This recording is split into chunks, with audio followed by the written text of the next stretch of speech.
Okay, well, thank you so much indeed, Helen, for the incredibly warm welcome and very generous words. And just to say back, and I would say much more longly if we had lots of time, but just to say back to Helen, every single thing that I was been able to do ever since I left, working closely with Helen and Bromley, is because I understood with Helen the belief in people's empowerment, the partnerships between very, very gifted managers and clinicians, and the sheer way that she also utterly relentlessly was determined that we would have good standards in Bromley. And for those of you who don't know, I think both Helen and I probably share a slight masochistic streak, because we went to Bromley because they said this service, it was the only service in the entire country at that time in mental health that was being tendered out for new management, because people were so concerned. It was the 1999 when I went there. There were no national service framework standards. As Helen said, there were great staff working really hard, but just there was no investment. It was below the national level of investment. And we went there. I suspect that if either of us had known the scale of the task at the time and the scars we would bear psychologically and physically from doing it, we might not have gone. But it was, we went in 5 short years. We took a service that was below the national funding level, had absolutely no NSF services, right up to, we actually won an award at the Health Service Journal for the implementation, the best implementation of NICE guidelines for the care of people with psychosis. And that was in 5 years. So the bottom line, ladies, and that was going to be my first start message, is critical mass, enough people sharing a vision, sharing values, working together in partnership, solution-focused, can get you anything you want in this life, can get us the best services. And thank you, Helen, so much. And I'm also thrilled to be back and working. I live in Lambeth. I live in a street that is Lambeth on one side and Suffolk on the other. So that's partly why I'm an edit slam, and I think I would not have actually applied for the role if I hadn't known that Oxley's and wonderful South West Rutlands and Georges were there. Because I genuinely believe that the partnership between Oxley's, with its utter passionate commitment to people, the Slam, the Maudsley with an equally passionate commitment, and South West Rutlands and Georges, I wouldn't have joined if I didn't know we would have the whole of South London working in partnership together, getting the best from each other to really make the whole of South London something very special in mental health. So we're at the start of a journey. Let's keep going. So what I just wanted to do, the wonderful, wonderful Derek Tracy, because I think behind every great woman, there's a great man. And I just, Derek is just kind of a man that meets my soul, really, so thank you, Derek. So when Derek said to me, when I come along and just do a bit of a personal reflection about being a woman and a leader and mental health services, I've actually had to think really long and hard about this. I'm not normally a personal self-publicist. I'll do anything on earth to publicise mental health, but I don't normally share huge amounts of personal information and things. And I think because I'm probably the oldest person in the room by far, I actually think I can share a bit. So I just wanted to share 4 themes with you about being a woman and having done some of the things I've done. First is, as women and as people who have families in our society, we cannot ever achieve what we need for people and the women around us if we don't try to really understand the context of our society. Maggie mentioned that this morning, Helen mentioned it. So one of my questions to you all is, do you know who you are? Can you think about who are you as a woman in this society? What are the values that shape you as a person, that you apply inside your own family, apply in your own kids' schools, apply in your own caring roles, but also bring into the professional space? So that's my first question to you. Who am I? So my story is probably a pretty common one. I was born I'm Northern Irish, modified by South London for about 37 years. But I was born in an Northern Irish family. I came from the side of the community that was very excluded. I grew up in conflict. From the age of 10, I knew that the whole discrimination, lack of equalities, lack of parity, lack of opportunity. It was just bubbling beneath the surface. Even as a small girl, I knew it was going to blow. And when it finally did blow, and we then had our troubles for the next 35 years, that was not unexpected. For me, that gave me lifelong and absolute passion for peaceful societies, for societies without conflict, for communities where people could grow up feeling safe and secure and knowing they would have equal opportunities. There is nothing like going to school with classrooms of 45 people, where 5 generations of people in that room have never worked. Nobody in that family has ever got the access to education and opportunities they need to get a job. That experience, that growing up, that fundamentally shaped my life. What's your story? I also am a product of my genes. I come from a very long line of very strong-minded women, very politically aware. I was brought up in a diet of the black and tans and what England did to Ireland, Countess Markievicz.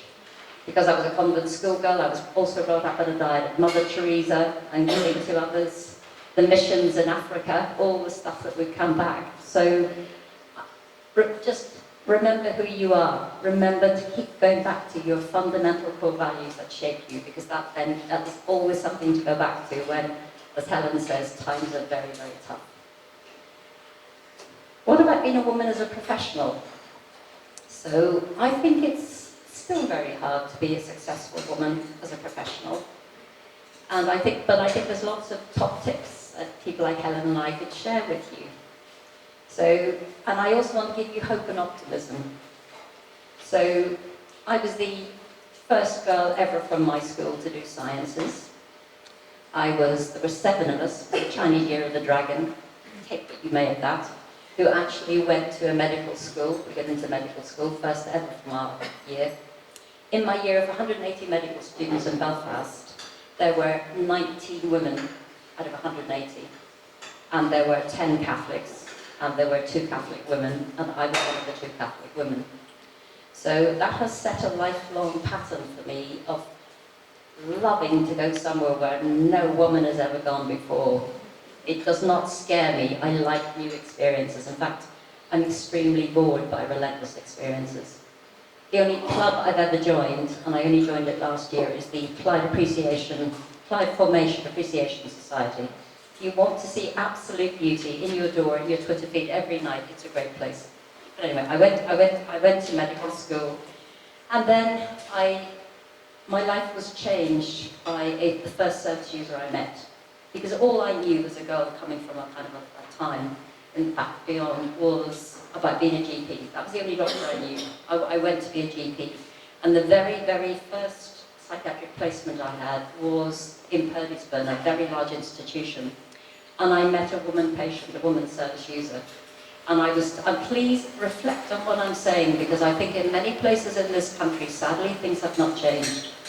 So I was told at the desk, if you're going into her room, you must leave the door wide open. She's really scary. She'd probably attack you.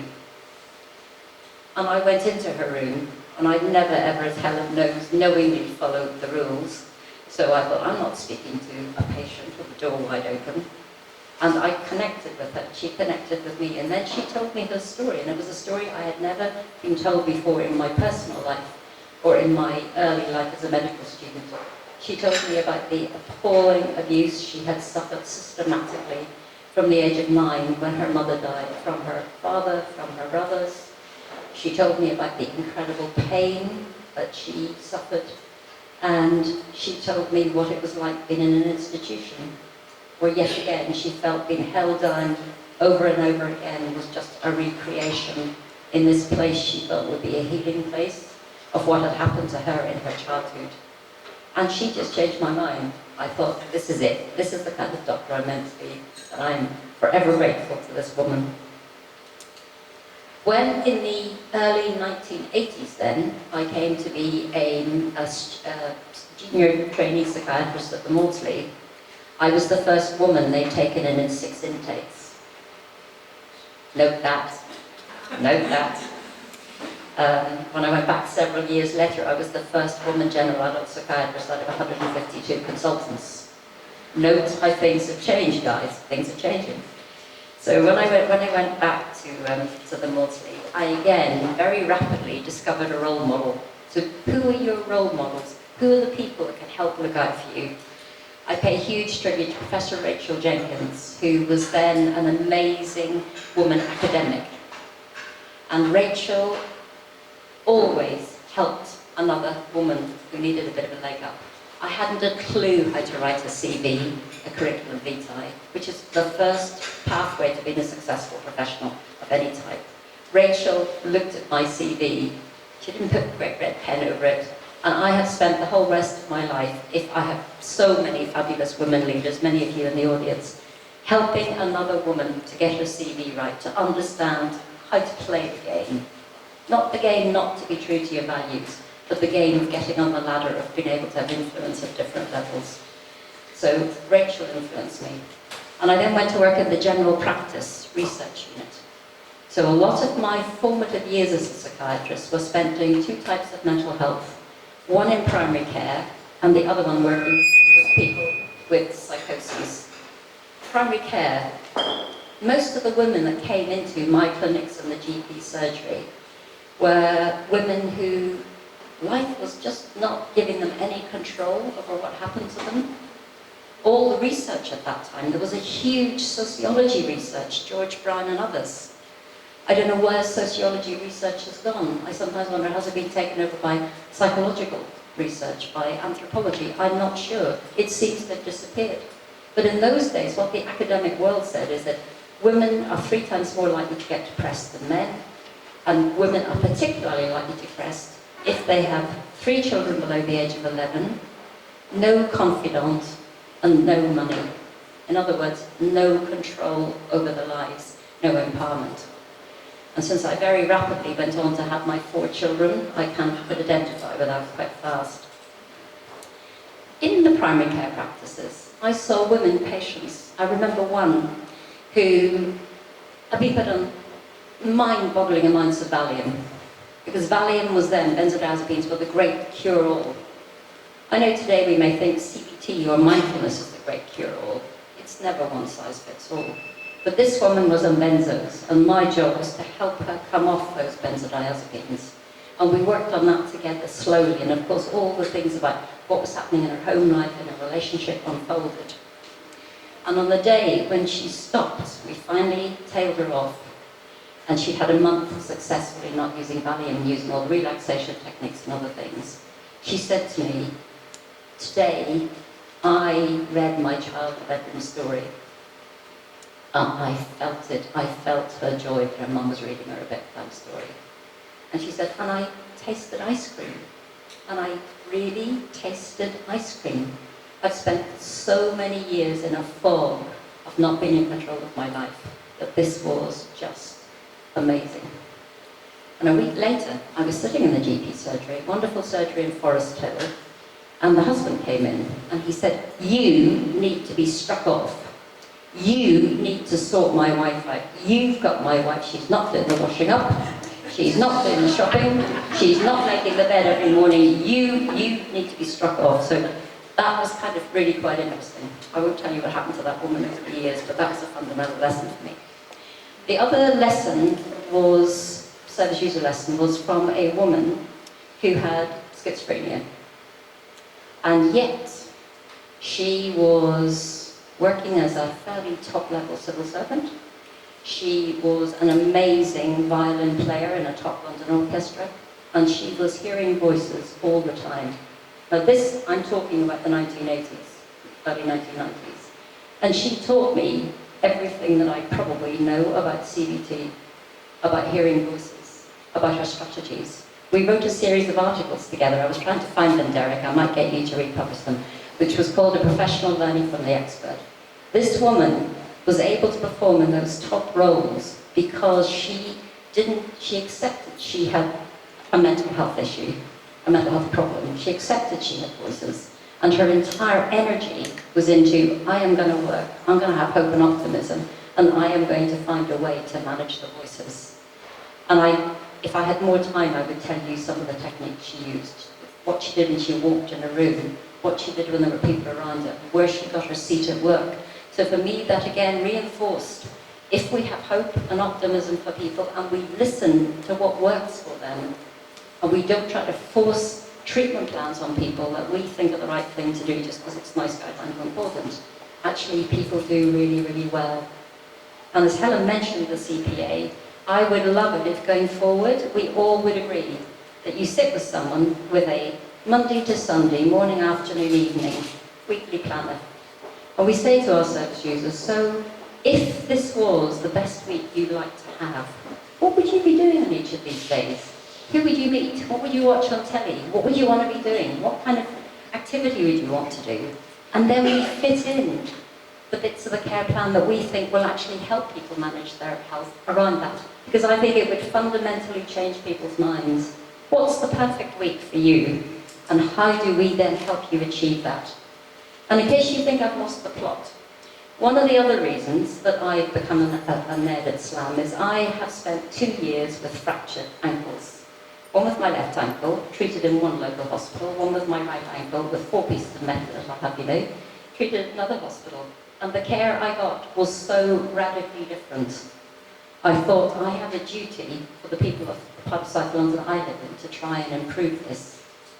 And in both places, in the first place I went to, the only outcomes that people looked at were, you have a beautiful scar. And kind of go, look at me, do I look like a woman that the body beautiful is kind of what's floated my boat over the years? I want to be able to do warrior 3 poses in yoga. I want to be able to get up to 25,000 steps on my pedometer a day. I want to be able to kind of stand for hours doing things. None of those things that I want my life to be like were included in the care plan. So that's, I suppose, just one of the things to say to you, think about it that way. And then because I can see Derek getting anxious, sorry Derek, I really just want to talk quickly about the services and the future. So I strongly believe we're at a tipping point in terms of mental health services, particularly, and fabulous work, Elizabeth and others, for the role of women in those services. One of the reasons I was so committed as the first woman National Clinical Director to getting perinatal mental health services in there, because I think, as you know, good mental health starts with the baby, with the pregnancy, in childhood. That's where it starts. So if we couldn't help women, perinatal women, to get well then, and to have services that recognised their power as women, what they needed, I would be failing. And the reason we got that, so let me tell you, the woman called Sarah Khan, who was an Oxley's manager, was a leading policymaker in NHS England and is now working in the whole big nursing directorate for the whole country at NHS Improvement. And Sarah and I were determined to get perinatal mental health funded. And on January the 10th, 2015, on the day that the speechwriters in Number 10 Downing Street were writing David Cameron's Life Changes speech, Life Chances speech, at 11:59, 1 minute to midnight, Sarah and I, who'd stayed all weekend, were commenting on each draft as it came through of the speech. And in every draft, there would be one draft with perinatal mental health in it, and then the next draft, it would be taken out. And Sarah, particularly, with her incredible skill, was as determined as I was that we were going to have perinatal mental health in there. And all we got, when David Cameron announced it the next day, was £75 million. There'd been an announcement the day before of £67 million going into a digital programme. For the whole of women with perinatal mental ill health in this country, we got only 75 million. But it was a Trojan horse, a start in the door. And what persuaded government to give more was because the women who started that movement were solution-focused. They didn't whinge, they didn't moan, they mobilised. They got their veteran husbands, they got men and women who were committed to helping them to mobilise. They raised money for LSE's economic evaluation, they raised money to publicise what they were doing. We can do the same thing for everything else that we need to do. So we can mobilise by having critical mass, shared vision, the data, the numbers, the focus, knowing the right places to go and shout at. As you've all said this morning, we need to be shouting about eating disorders. It is at a tipping point. Do you know one of my most terrible failures as NCD. I didn't realise, I must have missed the memo, that the Adult Psychiatric Morbidity Survey for 2014 did not contain eating disorders. But when I checked back and I looked at who were these wonderful, wonderful, wonderful, wonderful academic men on the committee, and somebody had said, should we include eating disorders? And somebody said, that's not very common, is it? It's kind of like, in what planet do you live? So eating disorders has a hard slog because it wasn't in the Adult Psychiatric Morbidity Survey, but we can get it. Women who present an ED. I am starting this work slightly below the wire, I have to say, but I am determined that what happens to women, particularly women who've been abused presenting an ED, is something that we now shine a spotlight in. And can I just beg you all, as my last comment about services, to not forget women who have experienced psychoses. Even in the amazing, wonderful Bromley Assertive Outreach programme, we did brilliantly, I think, with men. We got lots of men back into employment. One is a manager of a leading gym up in London. We've got lots of men helped and back into employment. We somehow never achieved the same success for the women. And I think it's because so many of them were so abused, so damaged in their lives at an early age, that actually always retreating back into psychosis was much less painful than living with the present and the memories of kind of what had happened to them. I just want to finish. Where's he gone, that lovely IT guy? I just got one slide to show you, because I just want you to know that even at a very advanced age, there's always a new woman's life experience to enjoy. This is mine.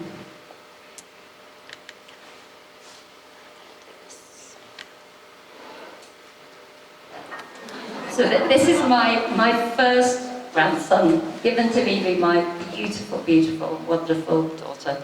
And so I am deeply, passionately, besottedly in love. So if you start hearing about grandparenting and mental health, do not be surprised.